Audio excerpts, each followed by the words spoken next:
രാവിലെ എണ്ണീറ്റ് കട്ടൻ കാപ്പി കുടിക്കുക എന്നുള്ളത് എൻ്റെ ഒരു ശീലമാണ്. അങ്ങനെ കട്ടൻ കാപ്പിയും കുടിച്ചിട്ട് നേരെ ഇറങ്ങിയത് ആമ്പലൊക്കെ നോക്കാൻ വേണ്ടിയിട്ടായിരുന്നു. അങ്ങനെ ആമ്പലൊക്കെ ഒന്ന് നോക്കിയിട്ട് നേരെ പോയി ഉച്ചക്കത്തെ ഫുഡും കഴിച്ചു. ഉച്ചക്കത്തെ ഫുഡ് കഴിച്ചതിൻ്റെ കാര്യം എന്താ വെച്ചാൽ ഇന്ന് എണ്ണീറ്റ് വന്നപ്പോഴത്തേക്കും ഉച്ചയായിരുന്നു. അങ്ങനെ ഉച്ചക്കത്തെ ഫുഡും കഴിച്ചിട്ട് ഞാനും ചേട്ടനും കൂടെ നേരെ കോന്നിലോട്ട് പോയി. ഇന്ന് ബിരിയാണി വെക്കാൻ ചെറിയൊരു പ്ലാൻ ഉണ്ടായിരുന്നു. അപ്പോൾ അതിന് വേണ്ട സാധനം വാങ്ങിക്കാൻ വേണ്ടിയിട്ട് നമ്മൾ മോറിലോട്ടാണ് പോയത്. അവിടുന്ന് ബിരിയാണിക്ക് വേണ്ട സാധനങ്ങളും പിന്നെ കുറച്ച് വീട്ടിലേക്കുള്ള സാധനം കൂടെ നമ്മളങ്ങ് എടുത്തായിരുന്നു. അതിൻ്റെ കൂടെ തന്നെ ഇന്ന് ചെറിയ 2 അതിഥികൾ വീട്ടിലുള്ളതുകൊണ്ട് അവർക്ക് വേണ്ടിയിട്ട് കുറച്ച് സ്നാക്സും കൂടെ എടുത്തു. അവിടുന്ന് ബില്ലും പേ ചെയ്തിട്ട് നമ്മൾ നേരെ പോയത് പെറ്റ് ഷോപ്പിലോട്ടായിരുന്നു. നമ്മുടെ പൂച്ചക്കുട്ടന്മാരുടെ ബിസ്ക്കറ്റൊക്കെ തീർന്നിട്ടുണ്ടായിരുന്നു. അങ്ങനെ അതും വാങ്ങിച്ചിട്ട് പിന്നെ AR-ലോട്ട് അങ്ങ് പോയി. കാരണം എൻ്റെ കുറച്ച് അല്ലറ ചില്ലറ സാധനങ്ങളൊക്കെ തീർന്നായിരുന്നു. അതൊക്കെ സ്റ്റോക്ക് ചെയ്യാൻ വേണ്ടിയിട്ട് പോയതാണ്. അങ്ങനെ അതും വാങ്ങിച്ചിട്ട് നമ്മൾ നേരെ വേറൊരു കടയിലോട്ട് കയറി. കാരണം മോറി കയറിയപ്പോൾ നമുക്ക് കുറച്ച് സാധനങ്ങളൊക്കെ കിട്ടാനുണ്ടായിരുന്നു. അങ്ങനെ അതും വാങ്ങിച്ചിട്ട് നമ്മൾ നേരെ വീട്ടിലോട്ട് പോയി. ഇവരാണ് ഞാൻ പറഞ്ഞ 2 കുഞ്ഞു ഗസ്റ്റുകൾ, എൻ്റെ അനിയത്തിമാരാണ്. അങ്ങനെ അവർ കുറേ നേരം അവിടെ ഇരുന്നിട്ട് അവർ വീട്ടിലോട്ട് അങ്ങ് പോയി. പിന്നെ അടുക്കളയിലോട്ട് അങ്ങ് കയറി. ഇന്നത്തെ കുക്കിങ്ങും ബിരിയാണി വെപ്പൊക്കെ അവൻ്റെ വകയാണെന്നാണ് അവൻ പറഞ്ഞത്. അങ്ങനെ ഞാൻ അങ്ങ് അടുക്കള ഒഴിഞ്ഞു കൊടുത്തു. അവൻ അങ്ങനെ കുക്കിംഗ് സ്റ്റാർട്ട് ചെയ്തു. അവൻ ബിരിയാണി വെക്കുന്ന സമയം കൊണ്ട് ഞാൻ പോയി കുളിച്ചിട്ടൊക്കെ ഇങ്ങി വന്നു. കുളിയൊക്കെ കഴിഞ്ഞ് വന്നിരുന്നപ്പോൾ താഴെ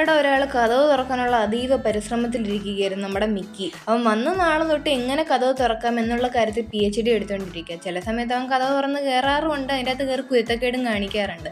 അങ്ങനെ കഥയൊക്കെ പറഞ്ഞുകൊണ്ടിരുന്ന ടൈം കൊണ്ട് നമ്മുടെ ബിരിയാണി റെഡി ആയായിരുന്നു. ഇനിയിപ്പോൾ എന്താ ബിരിയാണി കഴിക്കുക എന്നുള്ളതാണ് അടുത്ത ലക്ഷ്യം. അങ്ങനെ ബിരിയാണിയൊക്കെ കഴിച്ച് നല്ല സൂപ്പർ ബിരിയാണി ആയിരുന്നു. അങ്ങനെ അവൻ്റെ കഴിവൊക്കെ അങ്ങ് തെളിയിച്ചു. അപ്പോൾ ഇന്നത്തെ വീഡിയോ ഇത്രേ ഉള്ളൂ. ബൈ.